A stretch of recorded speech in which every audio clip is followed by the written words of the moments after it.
You're watching ZTN News Blitz. Good afternoon, I'm Itai Mutini. Let's take a look at our top stories. 76 new COVID-19 cases at Masvingo Teachers College.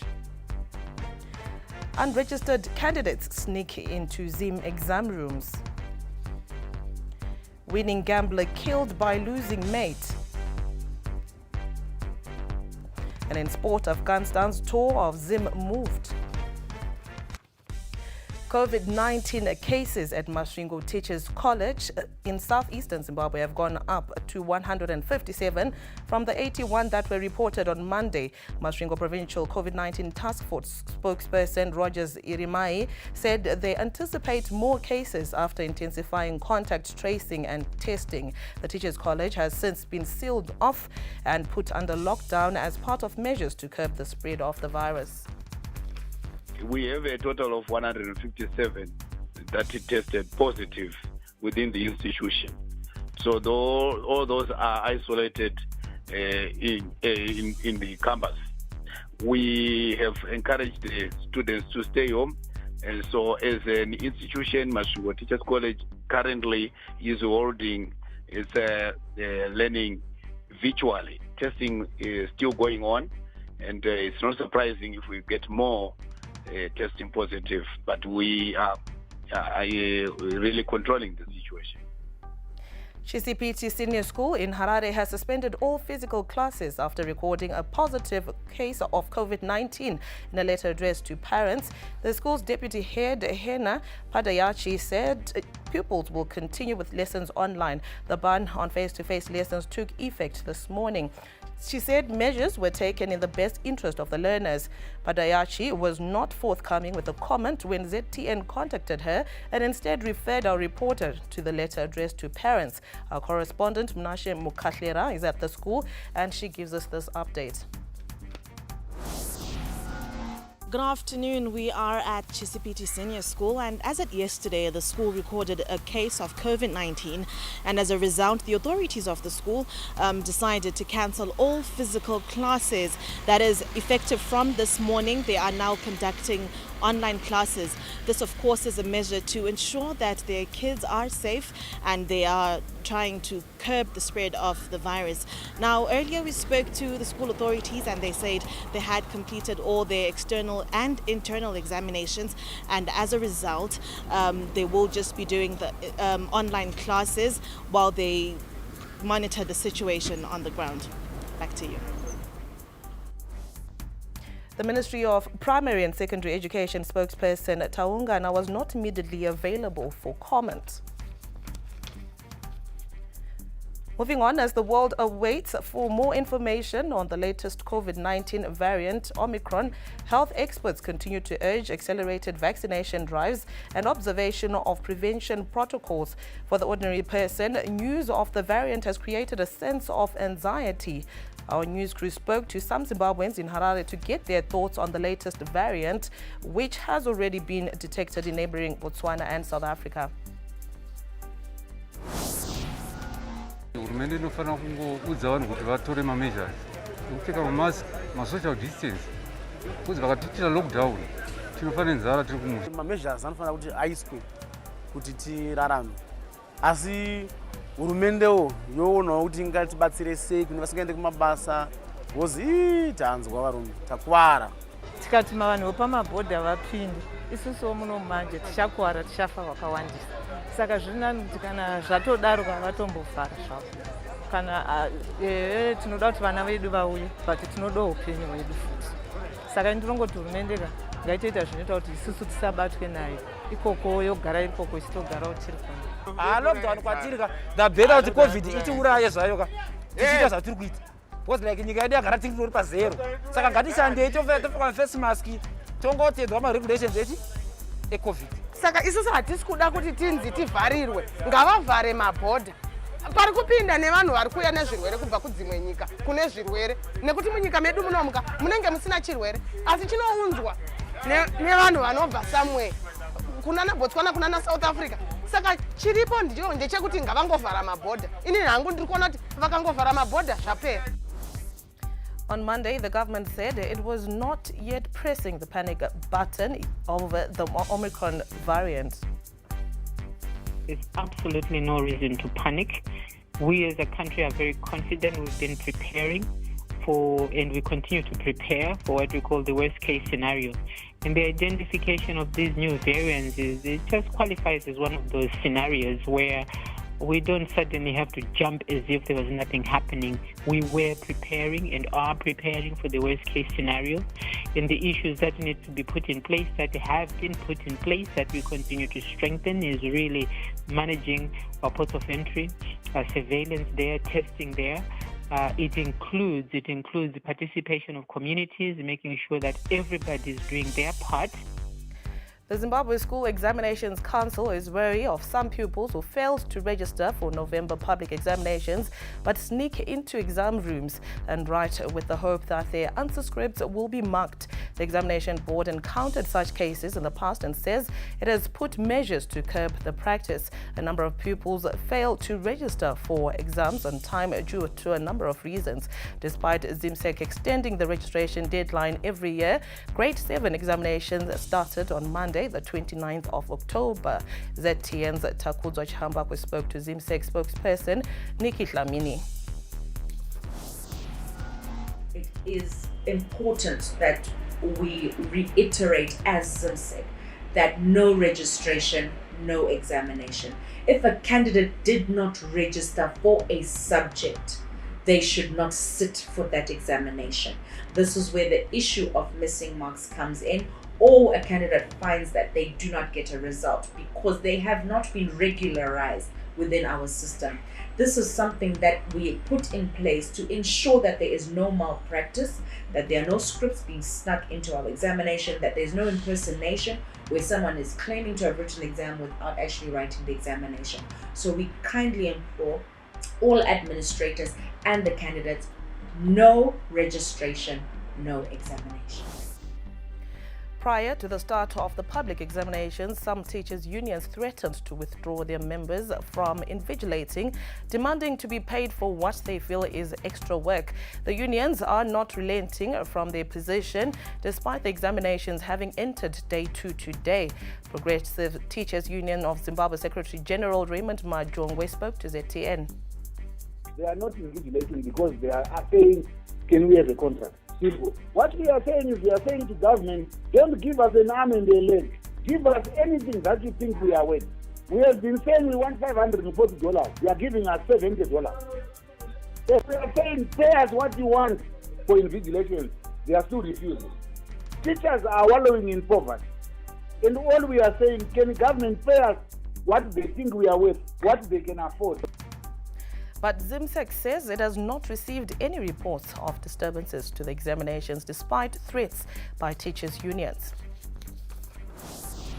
We haven't received any reports of centres which didn't have any invigilators. Of course, we haven't heard any reports of any incidences, knowing that it is an examination, it is a public examination. So we do hope that this will continue. Of course, the ordinary level and advanced level will start their examinations tomorrow, being the 1st of December, with ordinary level writing their maths paper 1. And we look forward to a successful examination session. Zimbabwe's government is worried over the funding structure of its health sector, which sees its partners contributing a more significant share. Chief Director in the Ministry of Health and Childcare, Dr. Mnyaradzi Dobi, on Monday revealed that 65% of funding to the sector comes from government partners, while government contributes about 35%. Dr. Dobi said such a structure is not sustainable and may see the sector collapse should partners withdraw funding.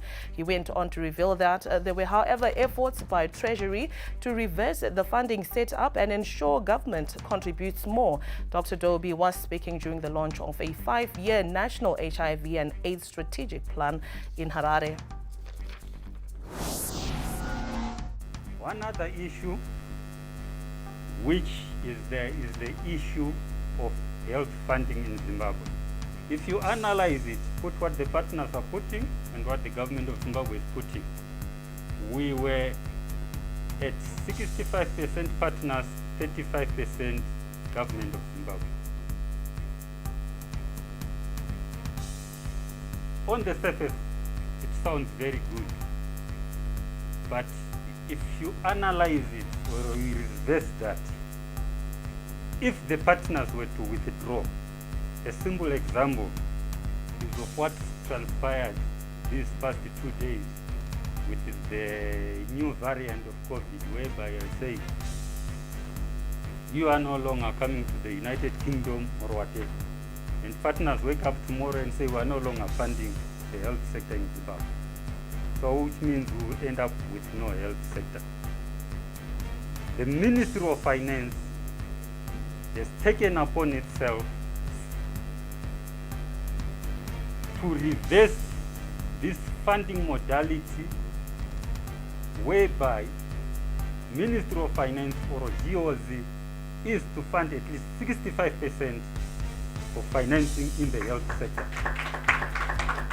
And this is a commitment which you can take to the bank, and it's going to happen. It is estimated that 27% of children under the age of 5 years suffer from chronic malnutrition in Zimbabwe. The latest demographic health survey also estimates that 35% of women aged between 15 and 49 years are overweight or obese. The triple burden of malnutrition, characterized by the coexistence of undernutrition, micronutrient deficiencies, overweight and obesity, has risen dramatically in the recent years. Experts believe food fortification, among other interventions, can go a long way in improving people's diets and ease the burden of malnutrition on the country. Food fortification is the practice of adding vitamins and minerals to commonly consumed foods to increase their nutritional value. ZTN spoke to Siboniso Chigova, a nutrition officer at the Food and Nutrition Council, on the importance of food fortification. We talk about fortification at production level. We are talking about biofortification. Which input varieties do we have as a country, and what are we promoting? The orange maize, the iron-rich, zinc-rich beans. We're also looking at the orange-fleshed sweet potatoes, which are rich in vitamin A. How are we promoting that as a country and as a private sector? And that's our role in trying to address these challenges that we highlighted.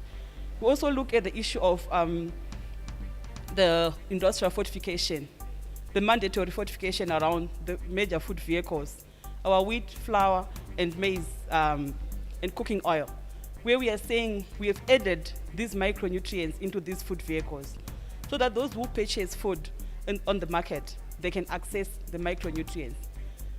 And also, we are looking at home fortification. We were saying we have those vulnerable children and even mothers who may need to sprinkle the micronutrient powders at home where we are facing these challenges.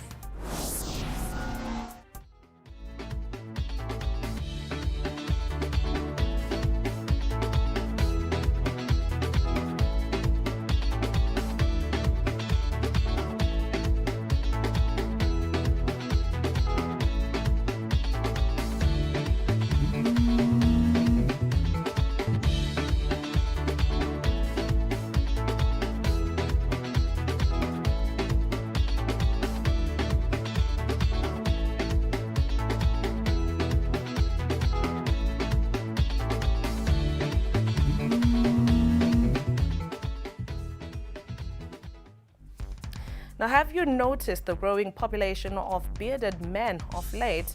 Well, if you didn't know, there is a Movember shave campaign that has been running this month. The campaign is meant to raise awareness on men's health issues. In the following story, we explain why you might have been seeing a lot of beard around this month and how trying to be all macho is costing the lives of many men. November is not an ordinary month for men. While in Zimbabwe, the 11th month of the year is regarded sacred, the world has a different view. The month has been set aside to raise awareness on men's health issues, such as prostate cancer. During this month, some men decide not to shave their facial hair. Radio personality Tuba Ngube has kept his beard for the past 30 days as part of efforts to raise awareness on this disease. What inspired Movember, the movement, is basically men's health. That pertains to physical health and mental health. So when we then talk about cancer, it is a month where we focus on trying to motivate men to go for checkups for prostate cancer, testicular cancer, and all kinds of cancer. The No Shave November movement is premised on the desire to generate powerful and life-changing conversations to promote early cancer detection, diagnosis, and effective treatment. I think bringing men on board mainly is to first get rid of the ignorance around. There's no need for screening. I'll know it when I know it. If I feel a little pain, I'll go. But by the time you feel pain, that's not the right time. You need to catch it early. According to the World Health Organization (WHO), prostate cancer is the second most frequent cancer diagnosis made in men. In Zimbabwe, prostate cancer is the second most common cancer. In 2005 running into 2010, the country averaged around 200 new cases of prostate cancer per year. This has however changed, with new cases averaging 700 per year, translating to a 300% rise in cases. Medical experts have noted with concern men's poor health-seeking behavior. Late presentation by men for cancer screening is seen as one of the major reasons for the steep mortality rate associated with prostate cancer. What's really worrying about prostate cancer in developing countries, including Zimbabwe, is that the cancer is diagnosed when it's already in its advanced stage. This is mainly because of the health-seeking behavior among men, which is not as good as the way we would want it to be. Most men present to the doctors when they are really sick, and by this time the cancer may have been advanced. But prostate cancer is not the only type of cancer men are prone to. There are several others. There's also penile cancer. Most people don't want to talk about it, but penile cancer is also a common cancer which we are seeing in our men. This one is mainly associated with HIV infection, so it can present as an ulcer on the penile organ. The No Shave November movement seeks to play an instrumental role in changing men's attitudes towards their health. With this movement, calls for early cancer screening and detection are getting louder by the day. Also, one does not need a beard to be part of the movement. The movement is for both men and women in solidarity to fight cancer.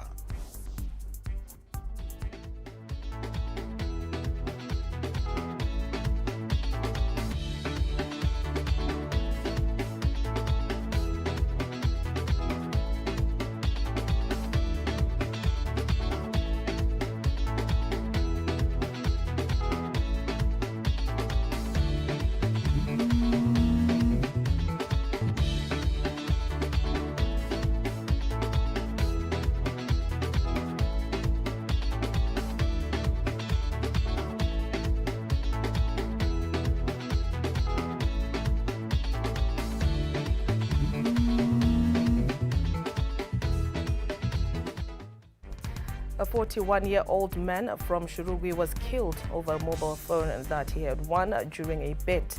Dingilizwe Tsingai got into a bet with Eason Shibaya, during which Shibaya pledged his phone. Tsingai won the bet and proceeded home.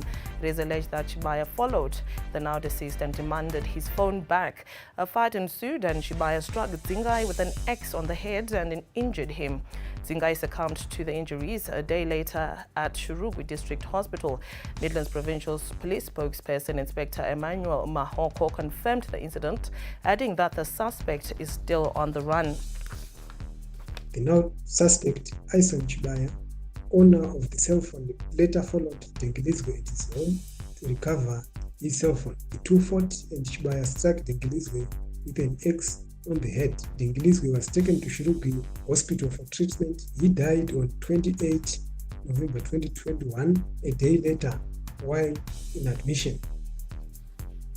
Rwanda's health ministry has announced that it will start giving third doses to the elderly and those who have underlying conditions starting today. The ministry says the implementation will be done in phases and will begin in the capital, Kigali. Third doses will be given to those who are over the age of 50. Those between 30 and 50 will only get the extra shot if they have an underlying condition. The WHO is pushing for an international accord to help prevent and fight future pandemics amid the emergence of a new Omicron COVID-19 variant. WHO Director General Tedros Ghebreyesus says many uncertainties remain about just how transmissible and severe infection by the highly mutated Omicron might be. He also called for the vaccine equity, saying it is not charity, but it's in every country's best interests. But a year ago, as we began to see some countries striking bilateral deals with manufacturers, we warned that the poorest and most vulnerable would be trampled in the global stampede for vaccines. And that's exactly what has happened. More than 80% of the world's vaccines have gone to G20 countries. Meanwhile, Moderna Chief Executive Officer Stefan Bancel has warned that COVID-19 vaccines are unlikely to be as effective against the Omicron variant as they have been against a Delta version. Barbados has elected its first ever president to replace Britain's Queen Elizabeth as head of state in a decisive step towards shielding the Caribbean islands' colonial past. In a speech to mark the occasion, Charles, Prince of Wales, who had flown into the tropical island as the representative of Queen Elizabeth II, Prince Charles said slavery was an appalling atrocity that forever stains their history. The creation of this republic offers a new beginning, but it also marks a point on a continuum, a milestone on the long road you have not only traveled, but which you have built. From the darkest days of our past and the appalling atrocity of slavery, which forever stains our history, the people of this island forged their path with extraordinary fortitude. Sweden's parliament yesterday elected Magdalena Andersson as the country's prime minister, the first woman to hold the post 5 days after her initial bid lasted only hours. Despite being a nation that has long championed gender equality, Sweden has never before had a woman as prime minister. Last week, Andersson was elected by parliament, but she had to resign just hours later before she even had a chance to formally take office after the Green Party quit her coalition government. Up next is sports news.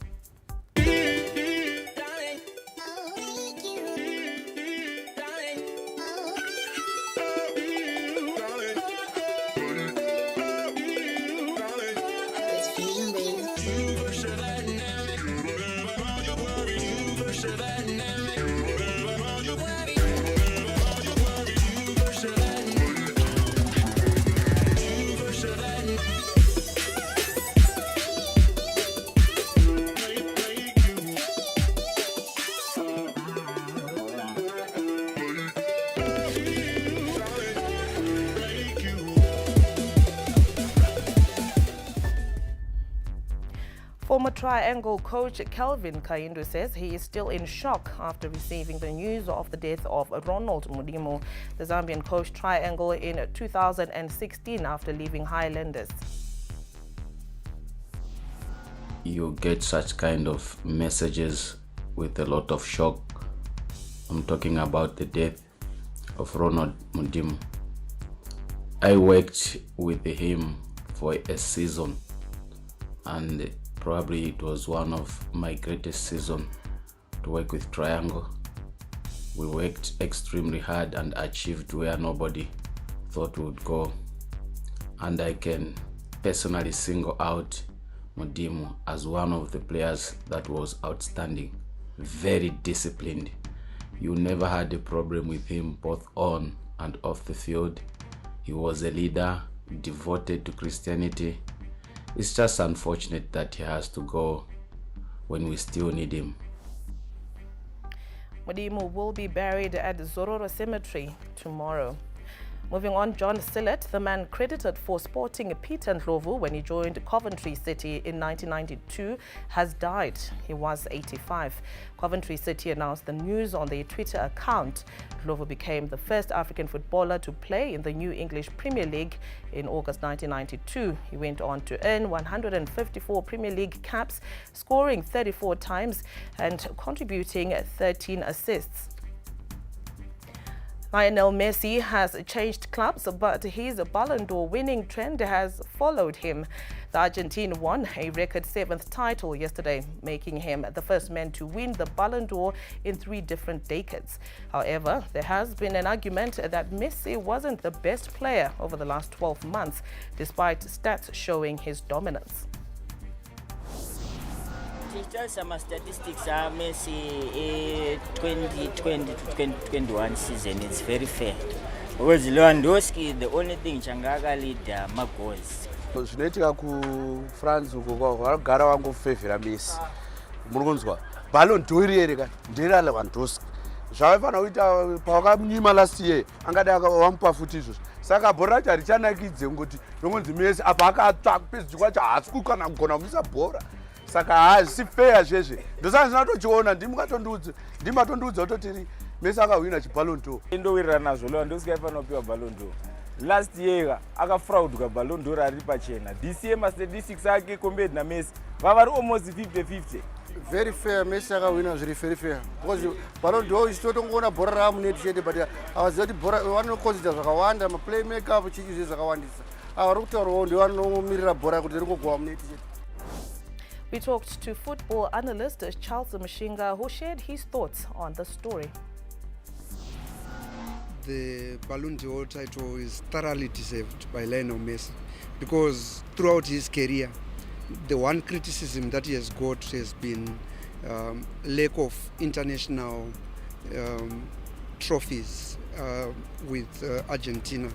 This time around, he finally won the Copa America with Argentina.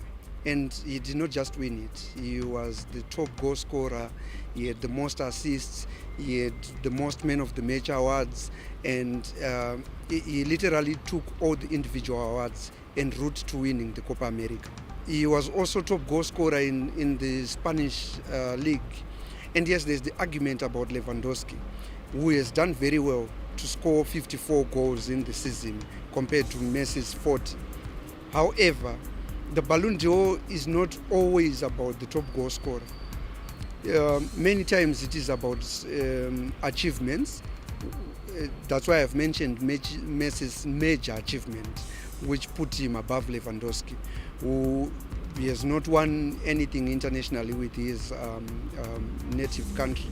It's not always about the top goal scorer. This confusion only came during the Messi and Cristiano Ronaldo era, where they were both magical and also great goal scorers. But otherwise, in history, great goal scorers would get their award, which is the top goal scorer award, the Puskas. As Messi said himself, if it was held last year, for which there was a bye, Lewandowski would have been outright favorite because Messi did not achieve anything then.